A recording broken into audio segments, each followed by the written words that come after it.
Albion Online is a great sandbox game anyone can dump hours and hours into. Now that the game has been out for so long, there are so many features and systems and different things to learn in order to be successful in this game. It can be overwhelming for a new player. But here's my number one tip to get you started so you can fully enjoy this game. I'll break it down into different parts so that you can find some things that you specifically enjoy doing, maybe some more than others. And that tip is learning how to make money, silver to be exact. Structuring your own economy, because having money in this game allows you to do whatever it is that you want, being able to pay for the activities you want to engage in. So please don't forget to like and subscribe if you enjoy this content, as it helps the channel greatly. So now let's break it down into a few different methods to make a great economy for a beginner.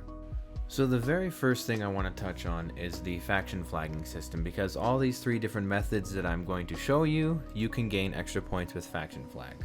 So what do I mean by faction flagging? Well, if you're new to the game, there are 5 major cities that we have in the Royal Continent, which is the beginning part of the game for newbies. Well, even for veteran players, but if you're new, this is where you'll be. So you have Thetford up here, Martlock, Bridgewatch, Lyndhurst, and Fort Sterling.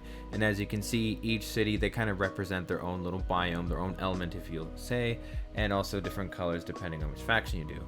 So the important reason why faction is so just awesome, especially for new players, is because you can gain faction points. You can do like little daily rewards, daily challenges, little boosts. You can gain these points. You can unlock chests throughout your playtime. Of course, every week they unlock the next chest, but it's free extra rewards as you're doing normal activity. If you look at this graph here, you can see the campaign for how long it lasts, and everyone's competing with each other. But really want to focus on this, the personal faction warfare overview. So you can take a look at how many points you've got with each faction all time. This is the premium bonus section. And here, if you take a look at this, Thetford enlistment. So you see here I have 106%, 0.34% just for this time alone, but if you hit details, you can kind of compare it to the other factions. I've kind of jumped around, but I've landed on Thetford recently.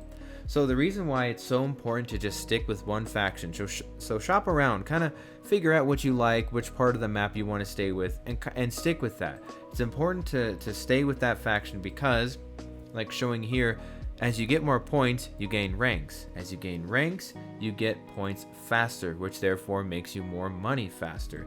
It's a really great system, especially for new players. You can do this while you're gathering, you can do it while you're doing PvE, you can just have it on you, and yeah, it does make you susceptible to gank some other factions, but if you're just starting out, try faction flagging because A, you can stay in the yellow zones if you want. These are non-lethal, you'll just respawn at nearby outposts, and it's okay.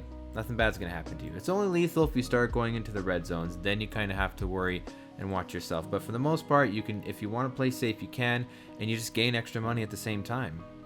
So this is what I was talking about as far as gaining these faction points and turning them in. Every single city will have a faction flag NPC that they can talk to.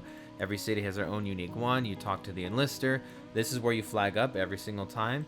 And here are where you trade in the points. So every single faction, they have their own unique kind, like heart basically, that you use for like special gear and special capes and crests and like pets that you can get as well. You can see the costs right over here. Or you can just trade them in for these hearts and sell them if you want.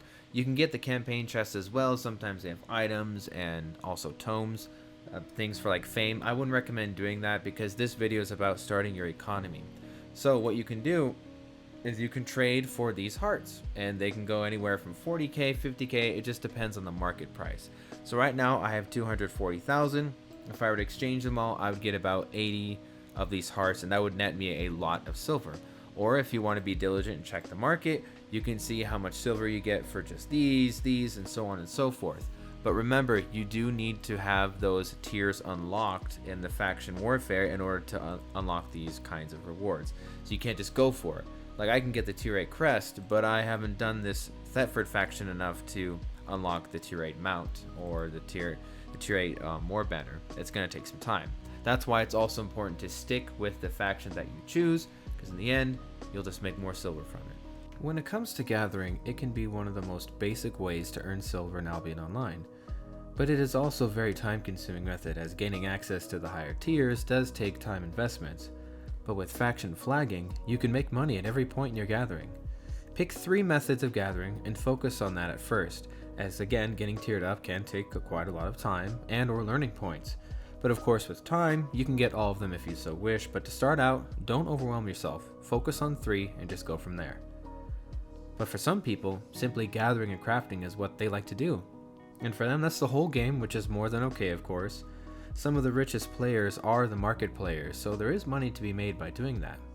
Whether you only gather or not, it's a good thing to pick up in the meantime, as many veteran players, they supplement gathering into their other activities to maximize profits. One thing to look out for, if you so decide to venture into the red zone, is other faction flagged players, and gankers as well. See, the gankers who are hard flagged and not faction flagged, they have a counter for how many of them are on each map. You can see just how many are hard flagged up. It lets you know there's this many there. But if they're an opposing faction flagged person, you have no idea how many players those are on the map. There could be 20, 30, 40, and there's no counter for it. So always keep that in mind when you're venturing into the open world while faction flagged. The next method is open world mobs. Not too long ago, we had an update for the open world that the mobs give more silver and fame than they ever did before. And there are varying levels of mobs and mechanics that come with it. Sometimes they upgrade, there's a lower tier, mid tier, and a higher tier with the mobs, but if you wish to do this, you can make some decent silver, of course, by doing this, and being able to spec up some gear, especially for a beginner, it might be the right choice for you. Again, if you do decide to do this while faction flagged, you will only increase your profits as well. The amount of faction points you gain from this is more than if you were just to be gathering in the open world. However, if you're in the red zone, like gathering, you do run an extra risk of being ganked by more than just hard flagged players. You can be ganked in the yellow zone as well, but it's not lethal. If you want more information in this specifically, I do have a video going into more depth on open world faction flagged farming. As an added bonus, when you're in the open world gathering or just killing mobs, sometimes faction zergs from your own faction will come through if you stay close enough to your own city, of course. They can come through to capture outposts, and you can just hop in and do it with them. You don't have to be part of their party, you don't have to be with their group, you can just kind of join the zerg, and you get even more rewards. If you don't know what you're doing, simply follow the zerg and make sure to stand in healing when you need it. The last and possibly one of the most casual ways you can shut your brain off and just farm are the random solo dungeons. Or if you use maps, sort of kind of random, but these are little green dungeons you can find in the open world of your map. So something to remember while doing this, you can be invaded by anyone at any time. However, for up to 1 minute and 30 seconds upon entering, if no one enters in that time, the entrance to your dungeon closes and you are invasion free. However, if someone does invade your dungeon during that 1 minute and 30 seconds, that timer is reset to another minute and 30. Always keep that in mind if people are trying to invade your dungeons. In the solo dungeons, the fame is less in open world, and so are the silver drops. Also, with the faction flag points, you can be faction flagged, but you get a lot less points than being in the open world. So that's something to think about, and it comes with a trade-off though. You do get a safer environment if you wait for that minute 30, plus you get guaranteed chests during the dungeon, which gives you a chance of getting some decent drops that you might not get while in the open world. Random dungeons are certainly a beginner's favorite. Those are my 3 ways to make yourself a good economy as a beginner. If you like the content, please don't forget to like the video and to subscribe as well, and I'll make more guides like this in the future. Leave a comment, tell me what you thought. See you all in the next one. Later.